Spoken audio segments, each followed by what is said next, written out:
दोस्तों, घर की कंस्ट्रक्शन कराते समय आपने देखा होगा कि घर में हम दीवारों का इस्तेमाल करते हैं और कुछ जगह पर आप देखते हैं कि दीवार की मोटाई 9 इंची होती है और कुछ जगह पर 4 इंची की होती है। जो घर पहली बार बना रहा है उसको पता नहीं होता है, तो मैं आपको इस वीडियो में ये चीज़ बताने वाला हूँ कि किस जगह पे हमें किस दीवार की मोटाई को देना चाहिए।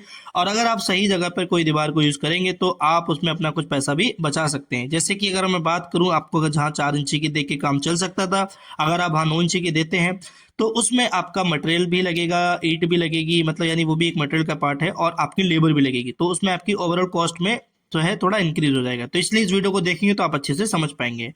अभी सबसे पहले हम बात कर लेते हैं, जब कोई नया घर बन रहा होता है तो मैं यहाँ पे पहले बता देना चाहता हूँ कि मैं सिर्फ फ्रेम स्ट्रक्चर की बात कर रहा हूँ, ना कि लोड बेरिंग। फ्रेम स्ट्रक्चर में सिर्फ कॉलम बीम होता है और स्लैब होता है, उस पर टिका होता है। और लोड बेरिंग में हमारा जो होता है दीवारों पर ही छत टिकी होती है। तो लोड बेरिंग अगर आपका स्ट्रक्चर है जो कि आज के समय में ना के बराबर ही कोई बना रहा है, तो उसमें तो आप आंख बंद करके हर दीवार को 9 इंची में देंगे तो काफी ठीक रहेगा, क्योंकि वहां पे लोड ही सारा दीवार पे टिका होता है। अभी बात कर लेते हैं फ्रेम स्ट्रक्चर में। तो फ्रेम स्ट्रक्चर में जब हम किसी भी घर की स्टार्टिंग करते हैं तो बेसमेंट यानी सॉरी फाउंडेशन की बात होती है।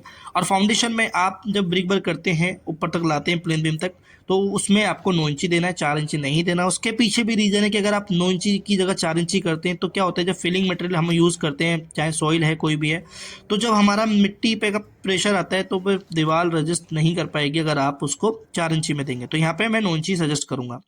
दूसरा, अगर मैं आपको बताना चाहूंगा, जब आप सेफ्टी टैंक बनाते हैं घर में, तो सेफ्टी टैंक में आप देखें कि जो आउटर वॉल होती है वो भी आपको, बाहरी दीवारें जो होती है सेफ्टी टैंक की, वो 9 इंची में देनी है, ना कि 4 इंची में। क्योंकि उसमें भी वो सेम चीज होती है, जैसे कि पानी का प्रेशर होता है या फिर वो लीकेज होने की भी प्रॉब्लम होती है अगर आप ब्रिक बॉल से उस सेफ्टी टैंक को बना रहे हैं। अभी हम बात कर लेते हैं और दीवार की, तो वो आती है हमारे घर की आउटर की वॉल। देखो, फ्रेम स्ट्रक्चर पे अगर आपका घर बन रहा है कॉलम बीम सब, तो आउटर वॉल को आप 9 इंची की जगह 4 इंची में दे सकते हैं, ठीक है। ये मैं एक सटीक नहीं बोल रहा कि नहीं नहीं आपको 4 इंची में ही देना है, लेकिन दे सकते हैं, काम उससे भी आपका चल जाएगा। क्योंकि देखो, जब आप फ्रेम स्ट्रक्चर बनाते हो तो उस पर लोड तो आता नहीं है, लोड आता है सारा कॉलम बीम पे। स्लैब जो है वो फाउंडेशन, जो कॉलम है फाउंडेशन तक जाता है, फिर जो लोड है वो ट्रांसफर हो जाता है सॉइल पे। तो आउटर में भी दे सकते हैं, ठीक है। मैं ये नहीं कह रहा कि देना चाहिए, लेकिन दे सकते हैं, काम चल जाएगा आपका। लेकिन इसके लिए मैंने जो आपको बोल रहा हूँ दे सकते हो, उसके पीछे भी रीजन है। देखो, एक जगह पे चले जा सकता है, जैसे मान लीजिए कि आपका कोई घर बन रहा है और बगल में कोई भी आपका घर नहीं है, खाली जगह है, ठीक है। तो खाली जगह में क्या होता है कि जैसे मान लीजिए बारिश वगैरह होती है तो बाहरी दीवारों पे पानी जब कंटिन्यू चलता है तो 4 इंची की दीवार शायद हो सकता है उतना पानी बाहर से अंदर आने के लिए ना रोक पाए, कभी कभी पूरी वॉल भी गीली हो जाती है। तो इसलिए एक चैलेंज आ सकता है। लेकिन अगर आपका घर अंदर कवर है, इधर भी घर है उधर भी घर है, तो आप दे सकते हैं, ठीक है, क्योंकि वहां पे आप लोड के लिए कॉलम यूज कर रहे हैं।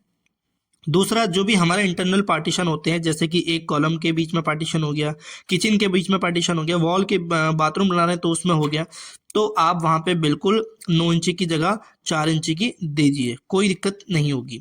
साथ ही मैं एक चीज और बता दूं, कुछ जगह पर जहां जीना जा रहा है आपकी दीवार से लगकर, तो उस जगह पे आपको 9 इंची देना चाहिए मेरे हिसाब से, क्योंकि दीवार जीना जो है हमारा वो दीवार में कनेक्ट होके जाता है, तो उससे जीने की भी, एक कैंटिलीवर जीना होता है तो उसकी मजबूती बढ़ जाती है।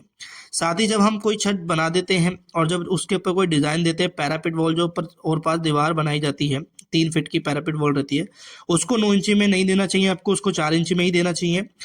तो उससे भी आपको ईंट ब्रिक का काफी मदद मिलेगी बचाने में। दूसरा, अगर हम बात कर लेते हैं, जो मैं आपको दीवार का बता रहा हूँ कि 4 इंची देनी है, लेकिन आप एक चीज ध्यान रखना है कि जो दीवार है वो सिर्फ एक पर्दे का काम करती है, लेकिन हमें उससे अपने स्ट्रक्चर को उसके सहारे नहीं रखना है। अगर आप जब स्लैब डालते हैं तो स्लैब के लिए जब आप बीम की पोजिशनिंग प्लानिंग करते हैं कि कहाँ पे क्या बीम देना है, तो 4 इंची की दीवार जहाँ आ रही है उस पर आप 9 इंची का बीम दीजिए। और कैसे देना है मैं आपको वीडियो में दिखा ही रहा हूँ, आप इस तरीके से हेल्प ले सकते हैं शटरिंग वाले को बोल के कि भाई इस तरीके से हमें ये प्लान करना है। बीच में आप नीचे फट्टी लगा सकते हैं, देखिए आप देख रहे होंगे, और इस पे आप बीम को पूरा 9 इंची के साइज में डिजाइन कर सकते हैं। तो ये आपकी कभी फ्यूचर में आपको दीवार हटानी भी पड़ी तो कोई दिक्कत नहीं है, आपका सारा लोड ऊपर जो है वो बीम देख लेगा। तो ये मेरी तरफ से एक टिप्स थी जो आपको ध्यान में रखनी है। ऐसा मत करना कि 4 इंची दीवार पे 4 इंची का बीम दो, या फिर बीम दो मत, ऐसा भी मत करना। तो मैंने जो आपको जो वीडियो में बताया है कि कहाँ पे हमें क्या वॉल देनी है, क्या दे के काम चल सकता है, वो उस पर ध्यान अगर आप देते हैं तो अच्छी जगह आप अपनी अच्छी वॉल को बना सकते हैं, ब्रिक बचा सकते हैं, कॉस्ट आपकी बच जाएगी, और जो भी प्रॉब्लम हमें होती है वो उससे आप बच सकते हैं। वीडियो अच्छी लगी तो इस वीडियो को लाइक करना, चैनल को सब्सक्राइब करना।